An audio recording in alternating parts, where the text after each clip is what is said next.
So, all right. So, we are going to continue with a small subsection, then we will also go into the various the data type which are also important and will be assessed.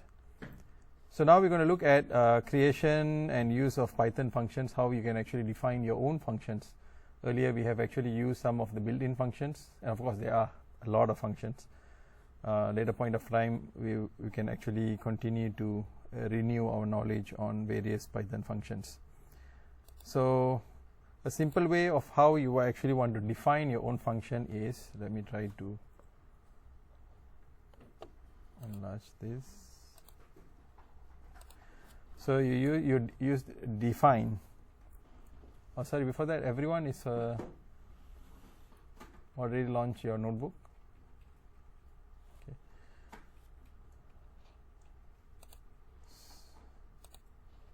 So, we use define to define our function. So, let us say we call this as my function, and you put colon. So, this is how similar to how you are naming some functions in C programming or any other programming language. Here this is how you define your own function, and you need to include the semicolon, and whenever you call this function, what you want it to do. So, you can type whatever that you want it to do. So, for the first use case, maybe we can just print out something. This is my first Python function. So, as simple as that.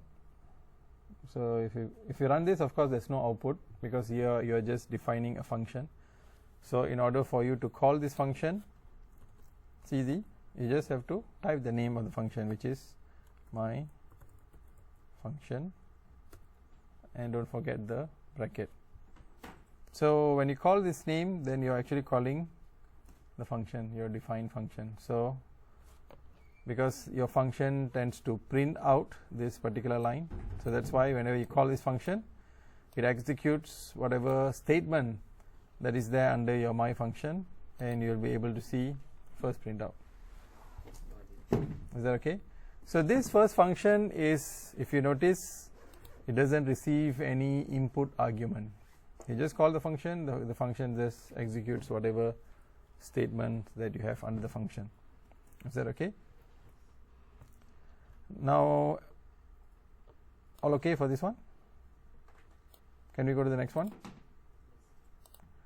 So, now let us try to define a function that can actually receive an input argument. So, let us define, maybe this one I just put my function.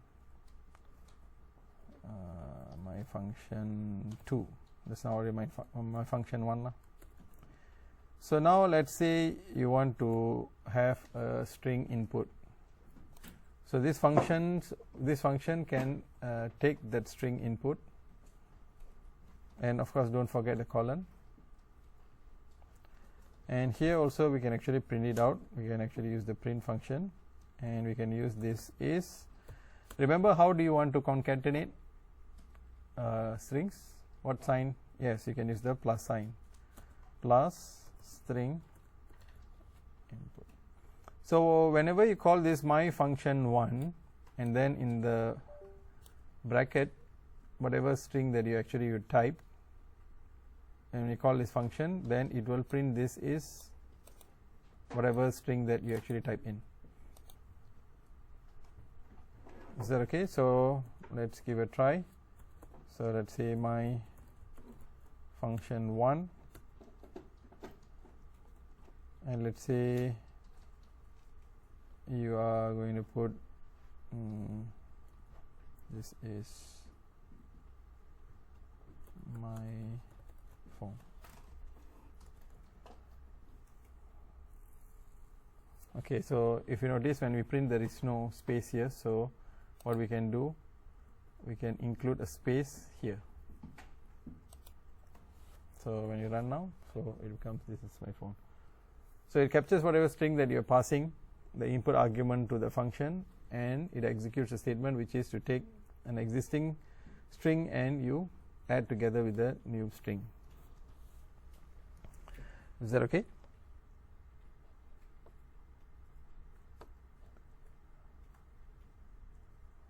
So likewise, if you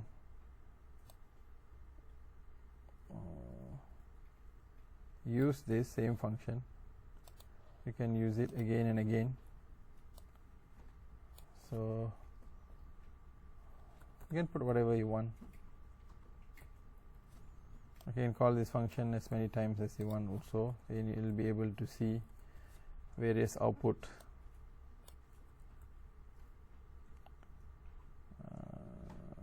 I'm supposed to put my because earlier it doesn't have my, right? Yeah.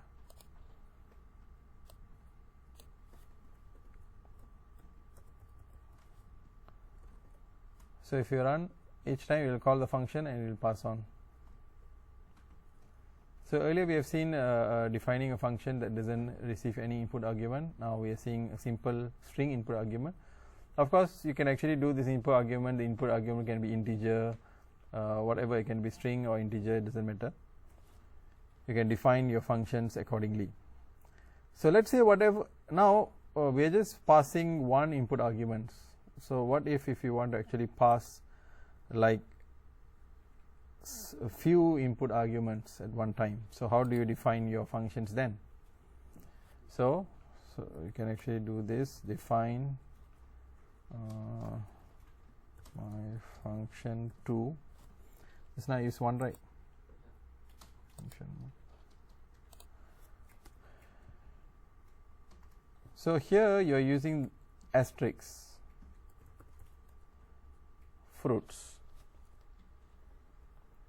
And remember, this is your input argument that you are actually creating variable, the input argument variable that you are actually creating. So whatever you type, that's the input argument variable. Like for example, earlier, where is it? This one. This is the input argument variable. So when you pass an argument, that argument, which is the string my phone, is actually sent to the variable string underscore in. Got it? So this is the variable name that you create. So it can be any name you can actually give. So don't get confused. So when you're passing this my phone will be passed to this variable string in. So it is as if a string in is equals to string my phone. And what you're doing, you're printing this is plus with string in, which is string my phone. So is that okay? So here when you're using fruits is of course the variable name, but now we are using asterisk. So whenever you're using asterisk, it actually means you now have a variable length. So variable length means you can send more than one variable, and the best part is you don't have to specify 3 or 2 or 1. It automatically will detect however long input data that you actually send, it is actually able to detect. If you remember in C, if you want to send a variable length, of course you have actually used pointer, or if you define an array of 2 or 3, then if you accidentally send more, then it will say the buffer out of range or things like that, right? That's kind of error you'll get. But here when you use asterisk, doesn't matter how long, you can send how long, you don't have to define the length of the input argument. So that's the advantage. So this one is, let's say, print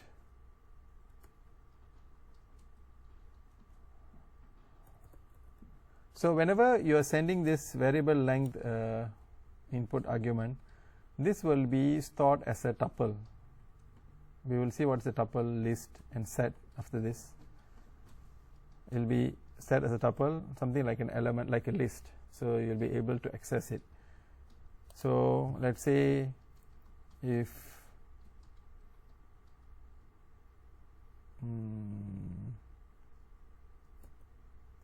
we square bracket to assign later, let's see first, fruit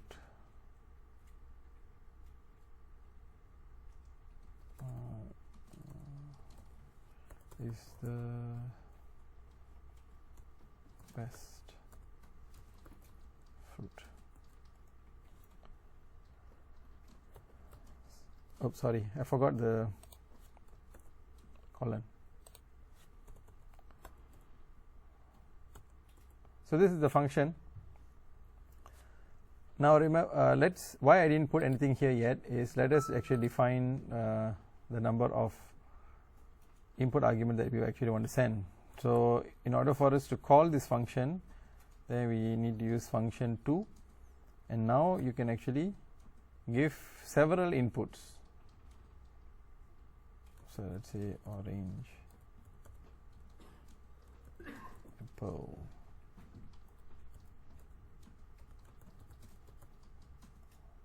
let's say you're giving 3.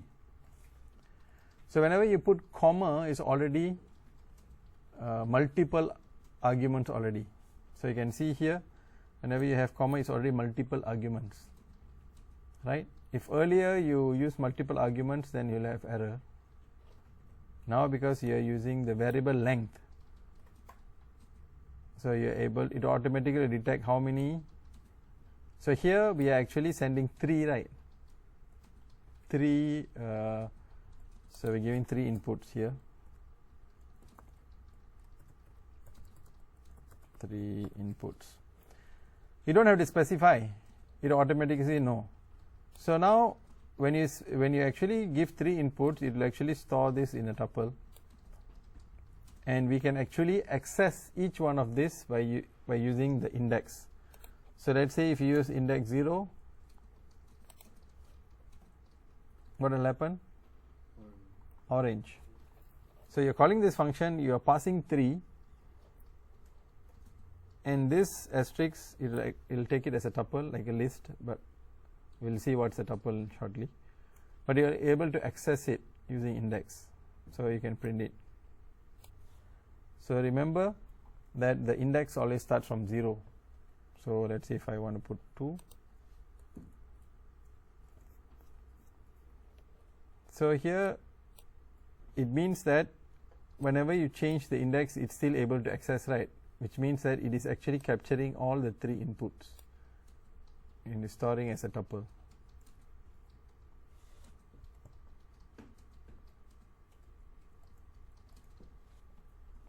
What happens if you give the same thing, you are giving 4 inputs?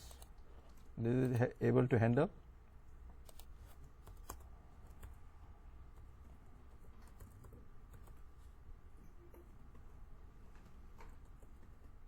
Yeah, no issue. There's no problem. Automatically it will detect the length. Is that okay? Any questions so far that you have regarding the functions? So we have seen 3 functions, defining 3 functions so far. One without input argument. When you call the function, you will just execute all the statement inside the function. The second one is passing input argument, single length input argument, and the third one is variable length input arguments. And by using asterisk, we don't have to define the number of input arguments, and you can actually access each one of them by using the indexing.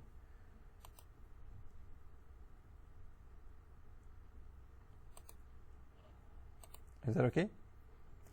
Now let us see one of the function that we sometimes often see in Python is known as the lambda function. So lambda function is an anonymous function. So let's say if you are defining x is equals to lambda. So lambda is an anonymous function. So the format that you write is argument colon argument minus 5, for example.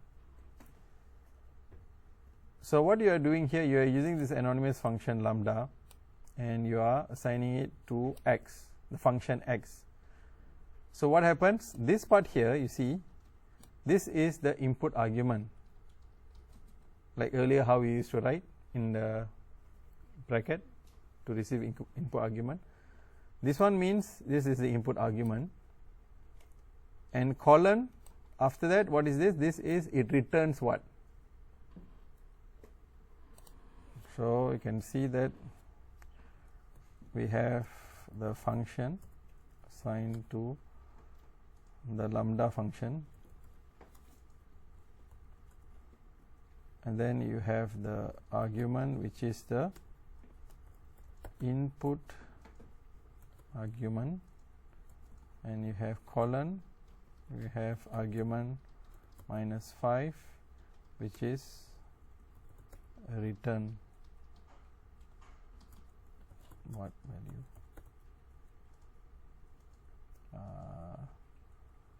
Returns the following value.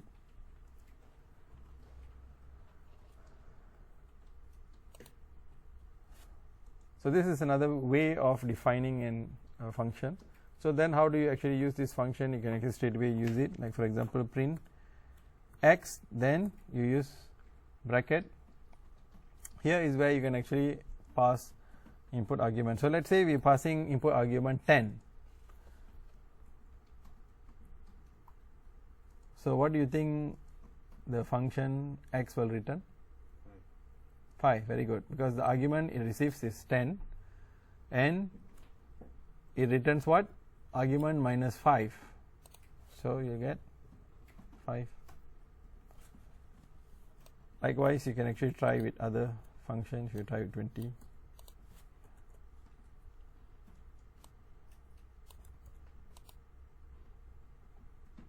Is that okay? This is just in terms of understanding where the input argument is and also what it returns. So this is another way of defining a function using the lambda, which is an anonymous function. So sometimes you may come across this kind of functions, lambda. So now looking at it, then you'll understand, okay, this is the input, this is what it returns back. Okay, finally we'll see another way of defining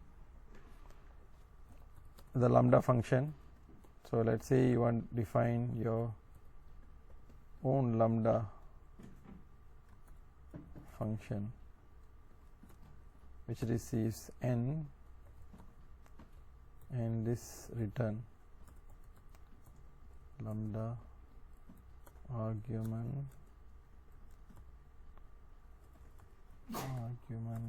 times n.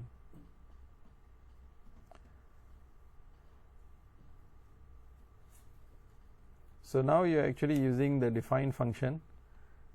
This is using a combination of defining your own function together with lambda. So what's the format of lambda?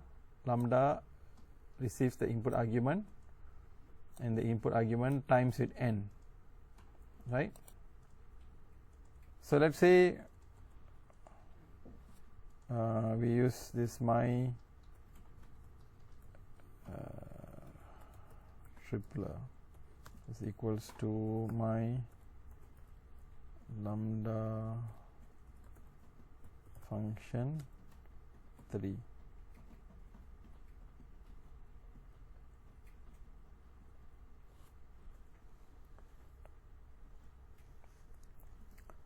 So what are the steps that you are doing here is you are defining your own function which receives one argument.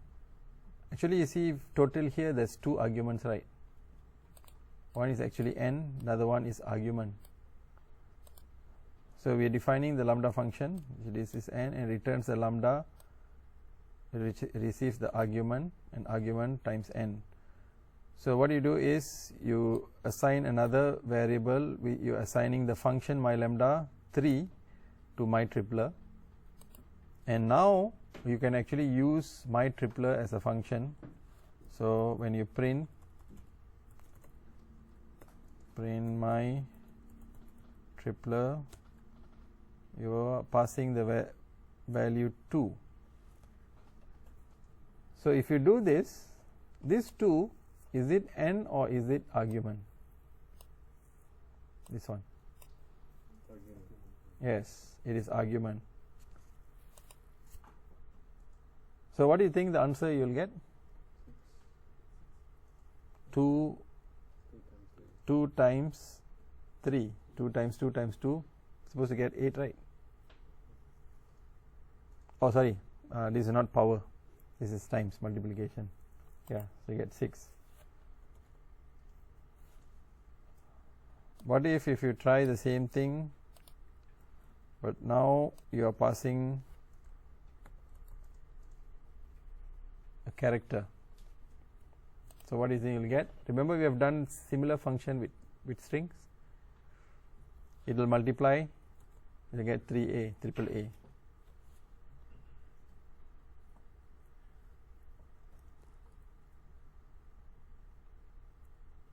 Okay, so these are various ways that you can actually define your own functions. Any question up to this point?